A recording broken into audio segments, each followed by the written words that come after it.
All right, Tanya Summary Shiur, week 11, Prakim Chav Zayin and Chav Ches, chapters 25 and 26. Without any further ado, let's get right into it. So, last week, the Alter Rebbe said that you have sometimes a person that is depressed because of different averos that they do and whatever. That's what the Alter Rebbe was discussing last week. And now the Alter Rebbe says another angle, kind of play on the kinds of depression that the Yetzer Hara could try to bring a person, which is depression which comes from the fact that a person has taivas, that they have desires, bad thoughts which come into their mind.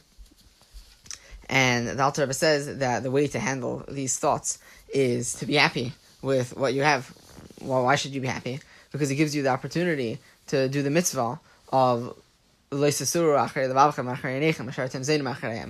that Hashem gives us a mitzvah that sometimes a person is inclined towards promiscuity or towards other things, and a person has the opportunity to turn away from them. And this is a mitzvah that isn't really applicable to tzaddikim, because tzaddikim, you can't say that they're straying after their averis, because they don't have, or not after their averis, but after their taivas, because they don't have that taiva to do averis. They're completely dedicated to godliness.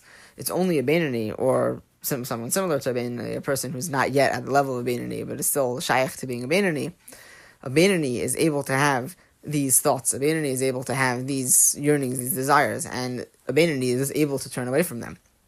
The Alter Rebbe notes that the only reason why it could really make sense if a Beinoni is feeling bad about these taivas, as in about the essence of having the taivas. Obviously, sometimes it's hard to deal with these taivas, and a struggle is still a struggle. But the Alter Rebbe says the only reason why a person would be sad about the fact that they have these taivas is because they don't actually recognize their place, because they think that they're actually a tzaddik, and because they think they're a tzaddik, they think that they're not shaykh. The Alter Rebbe says no.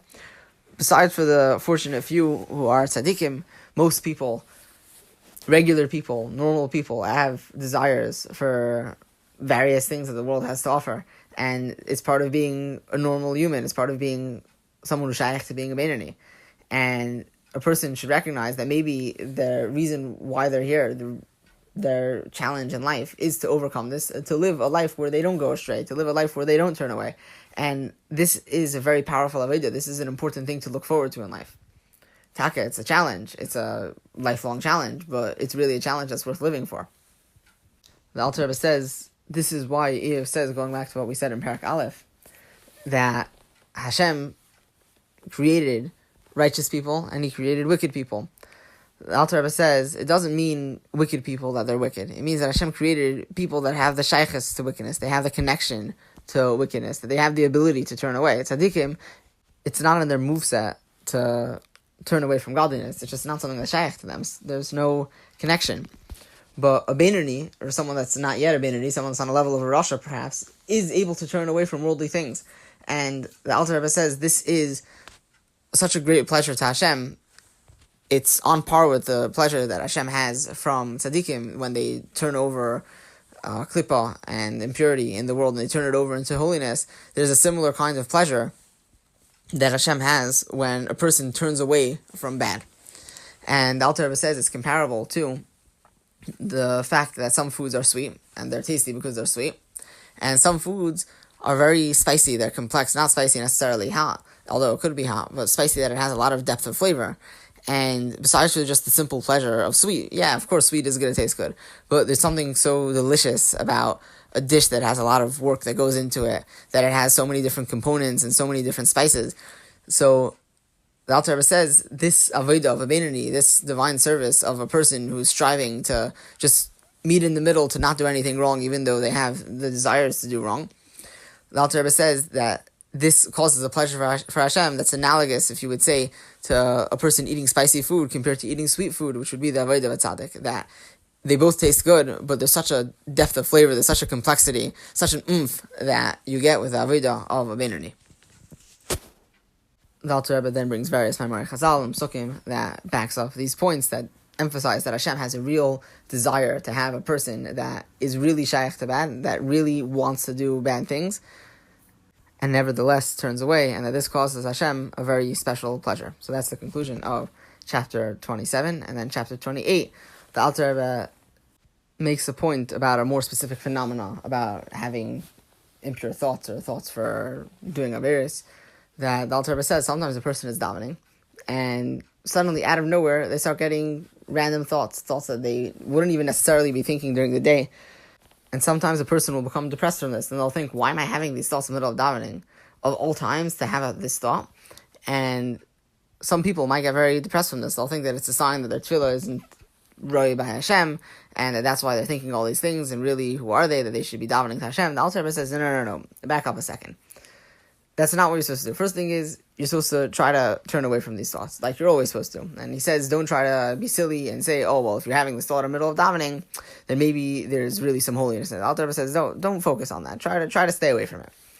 But then the Alter Rebbe says that actually you should be extremely happy if you have these thoughts in the middle of davening. So he says, why? So he says, because when you have two people that are wrestling, and one of them gets like a surge of strength, in order to combat it, the other one also needs to have a surge of strength. So the Alter Rebbe says, when a person is davening, they're connecting themselves to Hashem, and their godly soul is aflame. So the animalistic soul and the Yetzer Hara, there needs to be a pushback in order to fight the godly soul. So that's why they're sending all of the machshavos zaros to a person while they're davening. The Alter Rebbe says that this would be the case, Taka, if a person had only one soul. If there was only one inclination that a person had, and the inclination was either to good or to bad, and there was no concept of in between, there was no concept of a multiplicity going on, then Taka, that would be the case. And if a person would be davening and they'd have a machshavos zara, it would mean that their entire essence is shifted away from davening in truth, and that actually their entire essence is involved in the machshavos zara, is involved in the impure thought. But the Alter Rebbe says that that's actually not the case. The case is that a person has a godly soul and also has an animalistic soul. And the godly soul is involved in davening. The animalistic soul is doing its job, is trying to get the person to go away from davening because they see how intense the davening is. So the Alter Rebbe says the real thing to do if a person has an impure thought on davening is to be glad that now they have the opportunity to do a mitzvah. And also to say, see, really, I recognize deep down inside of me, in my animalistic soul, that my davening, I'm doing a really good job davening, so let me keep it up. The Alter Rebbe gives an example. He says, if a person were davening and an anti-Semite or Russia, someone would come and try to disturb their davening. The way to think about that, you wouldn't say, oh, well, really, it's a sign Milamayla that I'm not supposed to daven.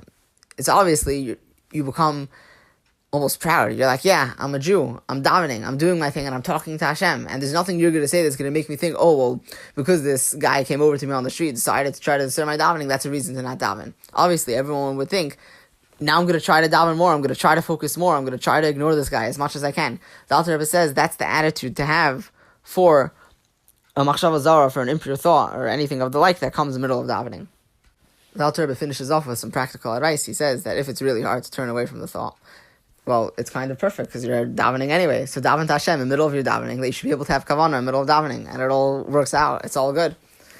So daven to Hashem that He should help take away the machshavos zara, and ultimately that a person should be able to daven without any distractions. So that is the conclusion of chapter 28. And Mir Hashem, next week, the Alter Rebbe is going to continue along with these themes, and he's going to discuss the concept of a person that has a hard time even starting to daven, and advice for that person. So, l'chaim.